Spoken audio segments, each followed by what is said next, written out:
Dear mariners, welcome to my channel The Sailing Beast.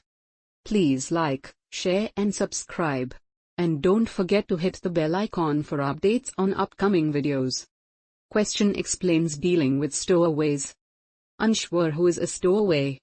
A stowaway is a person who illegally and secretly boards and hides into the ship, without the consent of ship owner and master, to travel into international waters to reach some other country without any monetary payment and legal documents.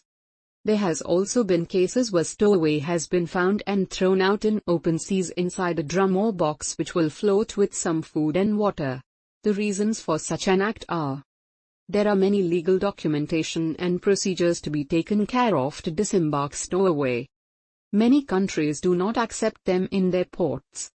Also, ship staff has to be blamed for lack of security measures. All the deportation costs to be paid by company or ship owner. To avoid such practices, IMO laid down strict guidelines for ship staff, shipping companies and all the countries which are bound under IMO general duties. A stowaway checklist to be followed before departure any port by ship staff, which must cover all the areas of the ship to be checked by ship staff. A proper gangway ISPS watch to be carried out. Master's responsibility. When stowaway is detected, it is the duty of master to inform flag state, next port of call, port authorities of embarkation for stowaways, etc. To establish identity and nationality of the stowaway. To take appropriate actions to ensure the general health, welfare and safety of the stowaway until deportation.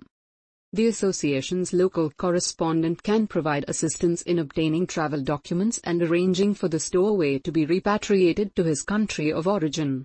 In order to assist this process, the following details should be obtained from each stowaway prior to the ship's arrival at her next port of call, and telex to the association as soon as possible. A. Name of stowaway. B. Stowaway state and place of birth. C. Date and place of birth of either of the stowaway's parents. D. Postal and residential address of both stowaway and either parent. E. Stowaway's passport or seaman's book number, together with date and place of issuance. If the stowaway has no travel document or other means of identification, the following documents are also required. F. A full set of fingerprints. G. Passport-size photographs of the stowaway, duly endorsed on the reverse side by a practicing advocate, lawyer, solicitor, notary public or commissioner for roads, certifying that the photographs are of the stowaway and that they are a true likeness. H. A sworn affidavit by the stowaway explaining how he came to be on board the ship. His motives for stowing away must be included. The affidavit must be sworn before one of the persons mentioned in G. above. I. An extract from the ship's logbook explaining how, when and where the stowaway was discovered on board. The association's local correspondent can assist in obtaining the documents listed in F. I. above.